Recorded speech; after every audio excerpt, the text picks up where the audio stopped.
Well, hello, good people of the internet. It is that time again. This is Tommy Kelly, your man off the internet. That fella who's constantly on the internet. Can't get him off the internet. No matter where you go, on the YouTube and podcasts and Facebook, on the web, on the blogs, there's Tommy Kelly, always in your face. Well, I apologise if there's too much of me on the internet, but it's probably not going to change anytime soon. So you can either, get used to it, or get some sort of Tommy Kelly blocking software. I'm sure there's a Chrome add-on you can get for that, or an app for that at some stage there may be. Anyway, in this episode, I want to talk a bit about the balance, or having that balance of magic in your life, and how sometimes it can get out of hand and it just seems to overtake your life, or sometimes you're not doing enough. Just a general, what sort of balance should you have in your life with regards to your magic practice? So let's get into that.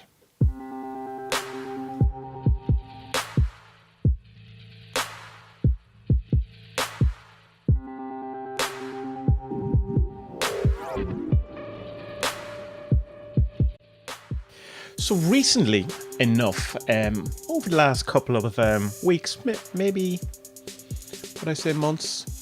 Probably, since I came back from Romania and when I went on my quest, on my pilgrimage to the St. Cyprian relic in the Siltari Church in the middle of Bucharest. Since then, excuse me, I've kind of pulled back a bit from the intense kind of magic practice that I was involved in. And by magic practice, I mean it, as the title of this episode is, it's all the magic all the time, or everything was about magic, where I was doing courses of magic, learning actual proper, learning things like the RuneSoup course, where I was learning the history of grimoires and that kind of thing. I was reading all the books, any book I could get my hands on, I was reading it. I was constant. All my reading thing was to do with magic or the occult or some sort of related topic to that. There was no fiction. There was no, general kind of non-fiction. It was all related to magic, some sort of thing. All my podcasts I was listening to was magic related or cult related or somehow kind of spiritual related. Even all the audiobooks I was listening to lots of Buddhist books. I was listening to lots of books about synchronicity. It was all non-fiction stuff about, related to occult topics. Even the films I was watching Ninth Gate and Inception and all that kind of stuff. And then when I wasn't doing that, I was watching Jordan Peterson videos or lectures on YouTube. So it was all an intense kind of, magic thing. And apart from all that, my Facebook experience is all CMG, so that's all Chaos Magic, or it's the 40 Servants group, my blog, my podcasts, and the videos, all these things. It's just an intense magical, all the magic, all the time. And so I've spoken before, but when I went on this pilgrimage to see the relics of St. Cyprian, that it was kind of, it hit me in many ways. And looking back now, it was definitely the end point of that kind of intense magic kind of life for the moment. Anyway, that thing that I was all heading to that point, and I definitely kind of got out of balance in it, and that it had taken over too much of my life, because I basically, with all this magic stuff and doing all that, it was just about magic, and I wasn't doing anything else. I wasn't taking all these things I'd learned, or all this knowledge and all that, and doing anything with it.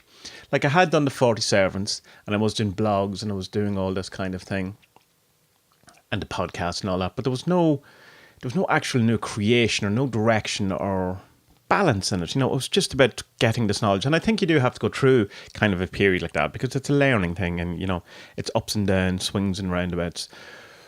But I definitely feel I got a bit burnt out on it, and I haven't actually read anything since, really. I kind of was reading the Book of Oberon, and then I stopped in the middle of that, and recently I started reading the Red Book again, but I read it like 2 nights in a row, and then I haven't read it again since. So I'm still kind of in that kind of burnt out stage, pulling back, but more, I think it's because I've gone from armchair occultist to back into being a practicing occultist. And what I practice as an occultist or a magician or chaos magician probably doesn't appear to be as magical to the outsider as it probably is, because there's no robes. I'm not against robes, I just don't have any. There's not an awful lot of actual. I'm not doing a lesser banishing ritual of the pentagram every day. I'm not doing kind of the star ruby, or I'm not doing any of these kind of things. But I am doing magic in the way that the way that I feel it is. Like, it's about, for me, magic should be about transformation, about creativity. That thing of chaos magic, where people get confused that the chaos of the chaos magic, it means, like anarchy. And that's also no confusion of anarchy, because anarchy doesn't mean no rules. It means no rulers. So people kind of go, oh, chaos, and to have this troll thing that is just trying to cause whatever that word is, the word that we would call, colloquially call chaos or anarchy, or that kind of disruption or whatever. Whereas chaos, in my opinion, my humble opinion, is that thing, whatever it is, that primordial energy, or that undefined, before it becomes something, before you create something, that thing before it, a thing, a potentiality of anything. So the magic element of it, for me, is to take the chaos and then create something with it. And that could be create a better version of you. That could be, art. That could be music. That could be parenting, creating a new child, or, what's the word, where, teaching or molding the child, and, giving them the best of what you have and trying to, do better than what you did, and all that kind of thing. So, creative, bringing that stuff, bringing something new into the world and into your life, and that kind of thing. And I think we can get kind of hung up. Gordon White said a great thing on Tower recently. I don't know which one it was, because I watched a lot of them recently. Where he's going, it's not, magic is not a factory job. And I think you can kind of, I'm definitely guilty of that. And, that kind of Protestant work ethic thing of that, just keep churning out, doing the things all the time, say the prayers, do the invoking, do the thing, but like as a chore, as a factory work, as as something you just do that's part of your life, more than routine, something that you feel, in some way that you have to do it rather than you want to do it. And when I was doing a lot of the work with trying to get in with my ancestors and all that stuff that I've talked about before that didn't work out at all, I was definitely guilty of doing all the things all the time and hoping, what was I hoping for? All of it became a chore, and it didn't work anyway. So we have to remember, and I certainly have to remember, that it's not a job. This is not get up at it every day and, say the prayers or light the candles and all that. And I've pulled back away from all of those things just because it became more about having to do it than wanting to do it or finding any kind of joy in it or whatever.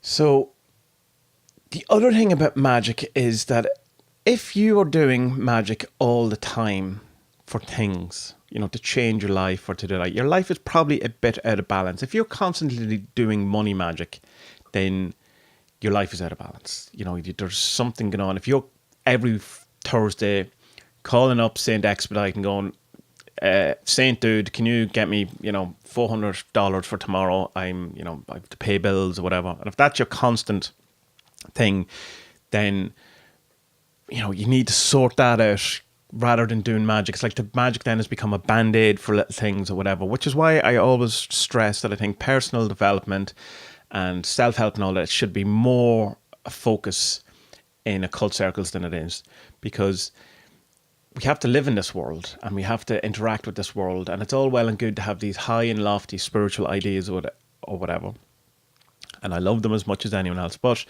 still have to get your shit together. You still, as Jordan Peterson says, clean your room. And the thing he says about cleaning your room is that it's a thing you can do right now that will have beneficial results, in that your surroundings are clearer, everything's neater, all those studies, all those things that we all know about, that if your surroundings are neater and cleaner or whatever, your inside is cleaner too. Like your your surroundings is a reflection of your inner world. So if you can get your outside serene and calm and peaceful and neat and tidy, then that has a reflective response in your brain.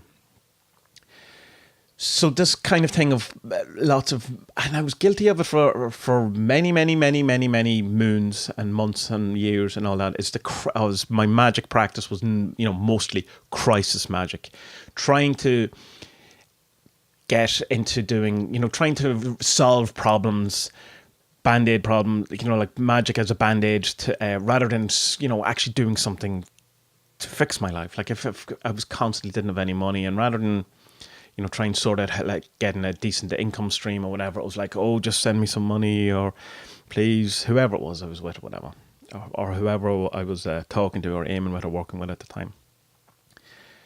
So the thing then we have to ask, or I certainly had to ask, is what is the end goal of our magic practice? Why are we doing it? Is it a means to an end, or is it the end itself? I mean, is the whole thing is just to learn the magic, learn all the secrets of magic, and then you're complete? That's your thing. You're a complete person. You've passed, the level. You've leveled up now. Pass go, get $200. Is it just to know the magic, to this enlightenment thing, or is enlightenment part of your magic, or is it to use these skills or these things we've learned and funnel them into your life and then do something as the person you become from having known all these things or gone through these cult or magic experiences? Personally, for me, I think magic is, it's not the end goal. It's not the thing that you're aiming at. It's the thing you learn on the way. It's the tool to get to your end goal. And for me, I made magic my end goal for a while, particularly when it came to a head during the Grimoire course with RuneSip. Again, wonderful course. My any kind of negativity that I have around it, it's totally to do with me and not to do with anything to do with the course or anything like that. As I said, I was getting burnt out at that time, and I was coming round to a head of seeing that, and being too much. But around that time, I was definitely making magic my end goal. That was my that's what I was defining my life as. It was it's magic, and that this is the way to live your life, rather than using all these things, all I've learned, as a tool, to be an artist that I am, or to be the musician that I used to be. I suppose technically I'm still a musician, but because I haven't even played guitar in well over a year, I think they take your musician card away from you after a while. Like, how long do you still consider? Can you still consider yourself a musician if you don't actually play any music? So, but I do draw and I do create stuff, and now I'm doing videos and vlogs and podcasts and all these things, and I think that's a better kind of end. At least you're creating something, you're doing something, that using the skills and the outlooks that you've learned from occult theory and magic and putting it into some sort of creativity, some sort of creative outlet or whatever, rather than having, learning the entire goetic system as your end goal. It's learn the entire goetic system so you can then become a better welder or whatever it is you do, a better hairdresser or a better factory worker, or I don't know, whatever your goals are, a better musician, a better guitar player, a better filmmaker, a better photographer, a better, I don't know, babysitter, whatever it is your goal, but rather than to become a better magician if you want, but not as your goal. Maybe that's how I feel at the minute.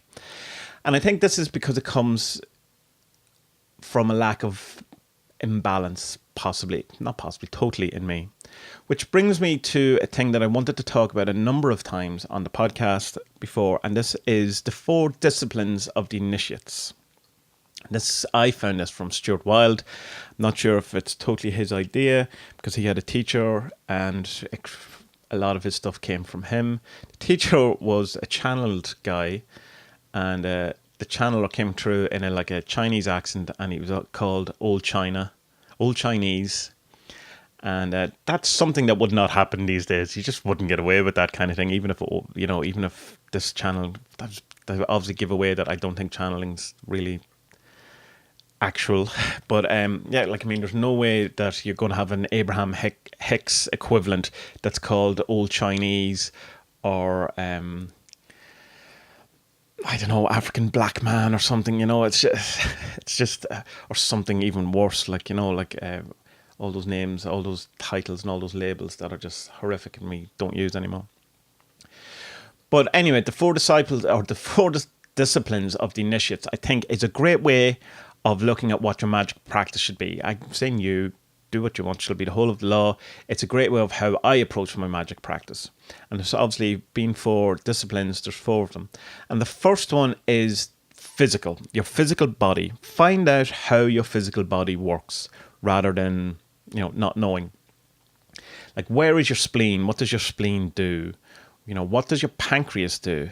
What does your, how exactly does your heart and your lungs work together?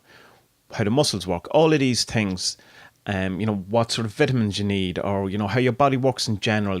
Find out about the lymphatic system, all of these things, so that you take more control over your body and over your things, so that if something happens to you, you're not instantly falling apart thinking you're dying of cancer or whatever because you have a pain in in your arm or something. But in the physical things, obviously looking after yourself physically, so get a bit fitter or whatever, get exercise, all those things that's physical in nature. So your first discipline is to learn a bit how your body works and to look after your body through exercise. Your second one follows on to this is nutrition. Stuart Wilde was a big believer of that thing where you must alkalize your body. It was very popular at one stage. It's been kind of poo-pooed now these days, but there's good sense, and probably the science behind it's a bit woo-woo.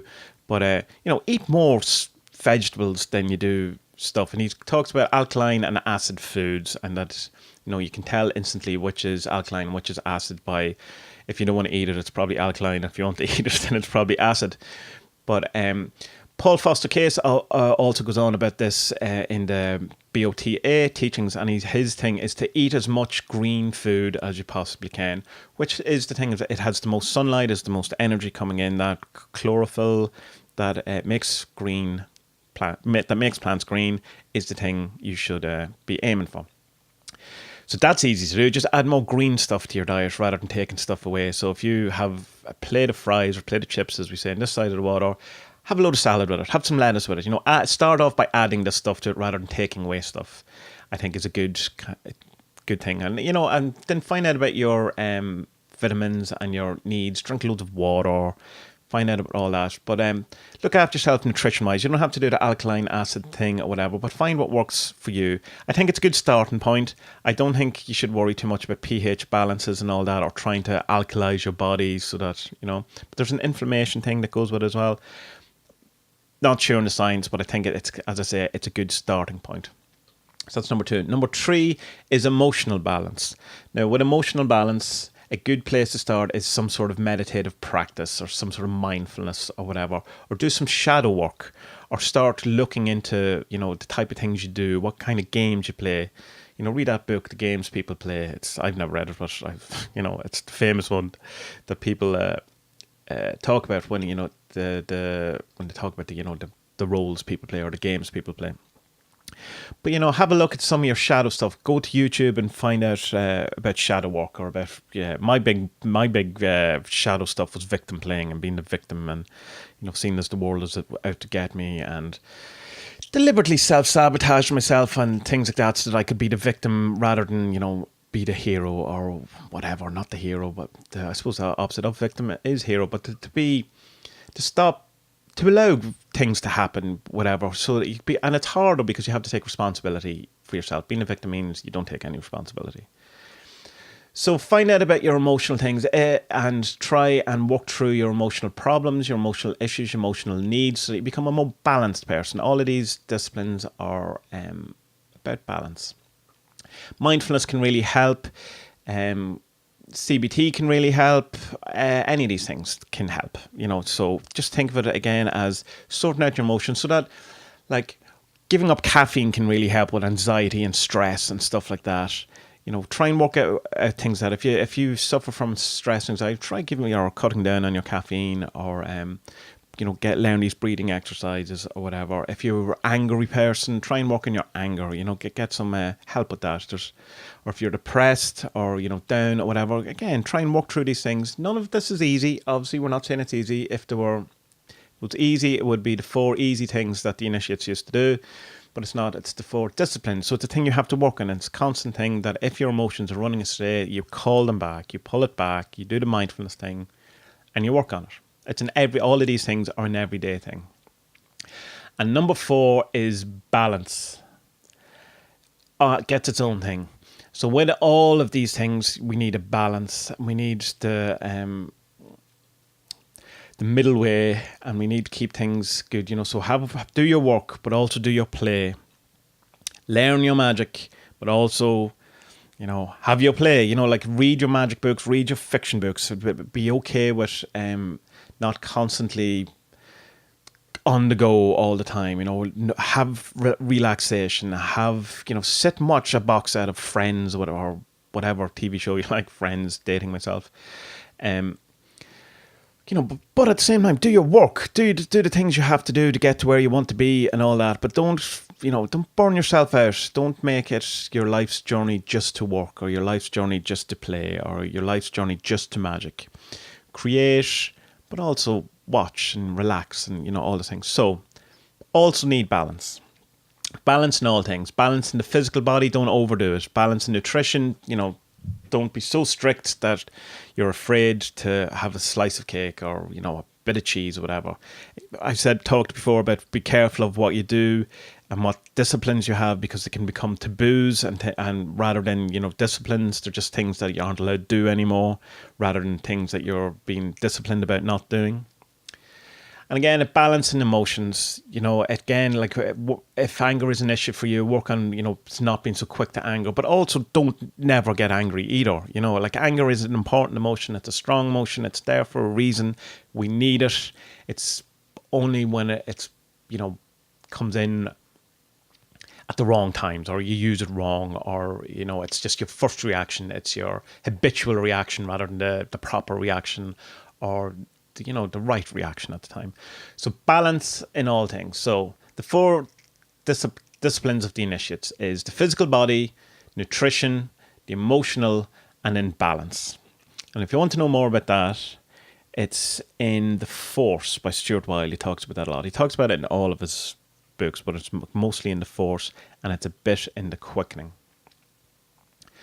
So what it all comes down to is all the magic all the time might not be the best thing to do. And it's something that, as I said before, if something I've done, that it's probably likely that it's something other people have done as well, as I'm not that strange or abnormal. So think of a reason of why you're doing this magic, why you're learning this, why, rather than becoming defined as the magician. You are a magician doing what? It's like, what is your end goal? And if your end goal is just magic, then I would suggest that maybe you rethink that. Do as thou wilt shall be whole of law. But maybe have a think about it, that if your end goal is just magic, then ask yourself, what is the point? And I don't mean that in a kind of, what's the point? But what is your point? Maybe you have a good point of it, and, good for you. I would say the reason why you would learn magic and do magic and having a magical outlook is to make your life better, to make yourself better, to become a greater thing than you are now, so that you're able to do bigger and better things. It's like the invoking thing of invoke the higher, invoke the things you want to be. Like if you need more confidence, invoke the confidence, and invoke beings, energies that are, more than what you are now, so that you can learn to feel what that's like, or just go with the modeling sense of NLP, model confidence. Exude confidence, that you don't have. And so you learn it. You find out what that feels like. You wear it, and, you go out into the world in these clothes, these borrowed clothes of confidence, or whatever it is you're working in, so the magic is to become the better person, to do the things rather than just being the magic for the sake of it. You invoke to become a better, greater thing, not just for the sake of invoking and feeling what that's like, So, and then you also, from invoking, you learn that pattern so that you can create it for yourself, so that you don't need to invoke anymore. I think all the stuff with magic is that you learn how to do these things so that ultimately you can just do it for yourself and you don't need the things. I've talked before about why I feel that intercessionary magic as your only kind of magic is probably not a great idea, because it always is relying on something outside of yourself. Whereas if you can take these things, take these ideas, these energies, these beings, these gods, these angels, whatever the way you want to look at it, these archetypes, and learn from them so that you can become more like them. That's what I think is key. Use magic to get past your shit, your assholicness, being an asshole, the bits things that you're an asshole about, your shadow stuff, dig deep into that using use your sigils, use your servitors, use your whatever magic you use, your energy healing, your reikis, your whatever, and overcome these restrictions you have in yourself, or these problems, or these kind of issues, so that you become more than you are now. But ultimately, I think magic and learning magic, and why you would do magic, is so that you can then create something. Then you can bring these things and then do something with it from the knowledge you've learned.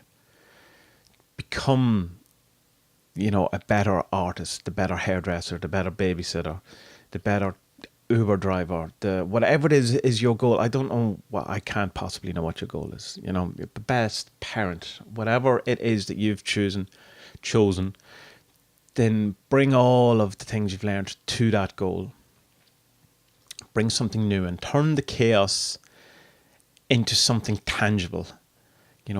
Bring it into this world. Bring your ideas into this world. Create things. I think that's why we're here, to create. It seems the most likely thing. It's what everything does, is create something else to a large extent. I mean, I'm not getting into the everyone should have kids thing, that's not what I'm saying, but like to create in general, this whole creativity. So chaos,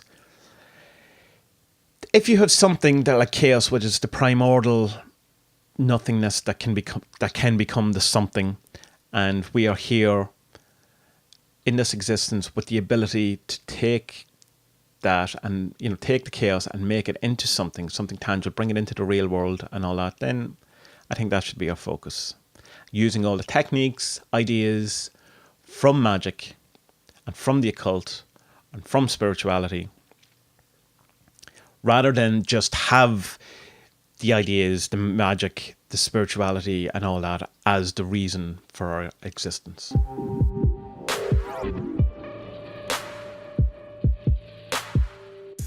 And there you have it, good people of the internet. There is another episode of Tommy Kelly rambling on the internet as he records himself on his computer. Hopefully, as always, that you found something from that. And if you didn't, then what can I say? I tried my best. It is what it is. These are just thoughts that I have. I actually came up with this over the last couple of days while I was out running. And it's something that I try to, bring a bit of myself to this, but also try to make it kind of relevant to other people as well. And sometimes I'll win, sometimes I'll fail, but I try my best, so please know that. If you like what you heard, then you can check out the rest of the podcast episodes at adventuresinwoo.com, where you will also find loads of blog posts. There's a magic primer, there's a whole I think there's 120, 130 blog posts at this stage, all magic and occult related in some way. You can check out the vlog, which I'm doing every day on YouTube, which is daily vlog, just about what I'm up to, and we go to interesting places and see interesting things, and that's, there's a bit of my creativity coming out. There's also the Patreon, which if you want to support what I'm doing, you can go to tommykelly.com, which is TOMMIE Kelly.com, and check out the rewards and see if that's something you'd be interested in doing. I'm also on Twitter, which is at Tommy Kelly. There is a Facebook page for Adventures in Woo Woo. Just search Adventures in Woo Woo. And there is the 40 Servants, which is the magic and divination system which I created.